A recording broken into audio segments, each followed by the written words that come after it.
Yo, what is good, Mets Nation? Welcome back to Mets Media. This is Richie, and in this video, I want to give you guys my recap to the New York Mets victory over the Colorado Rockies. We win this one 3-1, and we got Jacob Degrom finally back on the mound, pitching 5 stellar innings, striking out 9. I'm excited to get into this video. I'm sorry I have not been consistent on Mets Media. It is my apologies. I've been so caught up with my other channels about the Knicks playoff run and the Jets, and my other 2 channels about the NFL and NBA, but I'm definitely going to be prioritizing Mets Media all throughout the rest of the season. So don't you guys worry. For those guys that are subscribed to the channel, I appreciate you. And if you're not subscribed, make sure you do so. And if you enjoyed the video, do not forget to thumbs it up. With that being said, let's get right into this recap video. It was awesome to see the GOAT, Jacob Degrom on the mound for the first time in a couple weeks, because he is the guy we need healthy for the rest of the season. This whole entire Mets team is banged up, and it is ridiculously mind-blowing when you look at the lineup what is happening. We got James McCann playing first base. That's when you know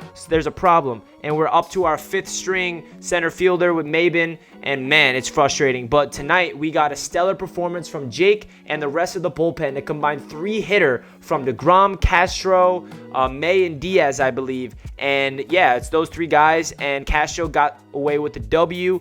Edwin Diaz continues to be perfect with save opportunities with his 8th save, and man, it's a great time. Finally, we get a win. We are some team that is somehow gritting away, just flirting with that first place in the NL East. I do not know how we are where we are right now, but you have to realize in the grand scheme of things, if I told you guys before the season started that the New York Mets will be over 500 and in first place in the NL East in the end of May with all of these injuries, we will all be signing up. It's very unfortunate with the news of Michael Conforto and Jeff McNeil hitting the IL and not going to be back until late June. Carrasco keeps getting set back. We heard Syndergaard news today, which is unfortunate. But hey, we got pesky young guys getting opportunities. Jonathan VR stepping up.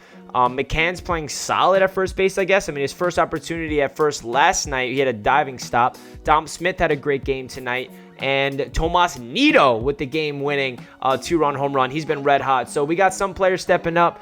Francisco Lindor is on another slump right now. He continues to struggle, so we'll get into that and all that great stuff. But hey, let's jump right into some individual performances. We'll start off with Jonathan VR. He had 2 hits tonight, a single and a double, and a walk. So he's on base 3 times. Jonathan VR is becoming one of my favorite Mets on this entire team. His peskiness and his base running, his ball instincts is just something that I love.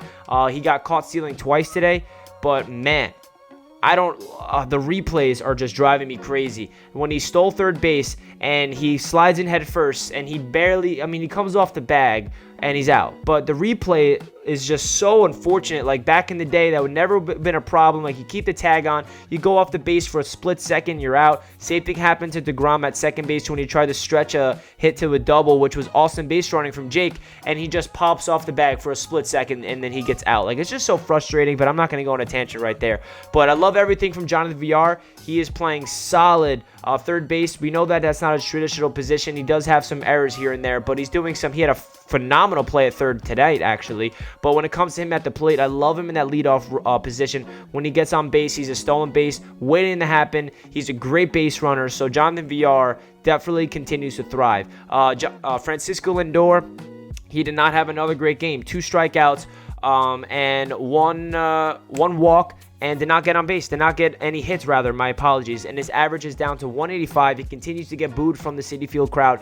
It's just unfortunate. You know, we're just waiting for him to break out. We're waiting for the day where Francisco Lindor has that moment, and then he continues it, and then he becomes a Lindor that we signed up for. So it's definitely frustrating to see him this way. He definitely looks like he's losing confidence there at the plate. But I'm not going to count out. I'm not going to be worried about his contract until I see a full season of this. I really feel like when it comes to the summertime, late in the summer, we'll see a different Lindor. But that's just me being optimistic. We have to wait and see. And Drury got the job at the third hole tonight, which was interesting to see after him hitting a home run last night. He got a hit and had 2 strikeouts. James McCann, he batted cleanup. He had 1 RBI, which was an RBI ground out. And then Dom Smith, he got on base 3 times and he scored a run with 2 hits. Great to see Dom Smith. And then Tomas Nido with the game-winning 2-run home run. This man has been clutch. He has been a revelation for this lineup ever since all these injuries are happening. He's a must start, and I feel like that that's why Rojas is trying to get James McCann in at first base, because you cannot take Nido out of the lineup right now, and you honestly can't stip McCann all these times. We gave him that contract, so it's kind of a little situation we got here. But so far, McCann has not looked terrible at first base, so I think they can get away with it for now. Peraza had a hit himself. Maben continues to struggle. He is not at a one hit as a Met. I don't get why he was batting in the 3-hole for like 5 or 6, 7 games in a row. I still don't get it, but now he's slid all the way down to 8, and he still does not have a hit. He's our 5th string center fielder. We can't expect anything from him. And then we got a pinch hit from Maziga, the man of the hour, and then unfortunately Khalil Lee had an opportunity to get some damage done with bases loaded in the 8th inning, and he struck out. But man, that's really it for the batters. We had, I can't forget about Jacob Degrom. I know I mentioned him earlier. He got thrown out at second, but he has another hit. He's batting .471 this year. I don't get it. This man is the best player on the planet, and it's so great to have him back. So now let's get into Jacob Degrom's pitching performance. 5 innings, 9 strikeouts, and he gave up 1 run on a solo shot and 3 hits. This man is on another level. His ERA is a .80. And it's great to see him pumping out 100, 101 like it's nothing, even after coming off the IL. Because Jacob Degrom, I feel like he gets better and better as the game goes on. He struggled in the 2nd inning. I think that's where he gave up the home run, and he gave up another hit, and he got a little rattled. But after that, he was just locked in, man. Jacob Degrom, when he gets into rhythm, he's untouchable. He's the GOAT for the reason, and I'm okay with them pulling Jake early. I'm not complaining. I feel like it's the right thing to do. He was coming back from injury. We don't want to risk anything because he's our prized possession. That's one guy we need to make sure is healthy, and the bullpen did a phenomenal job. Castro with 2 stellar innings, no hits given up from anybody in the bullpen, actually. The 3 hits that we allowed all game was from Jacob Degrom. Castro, May, and Diaz combined for a no-hitter.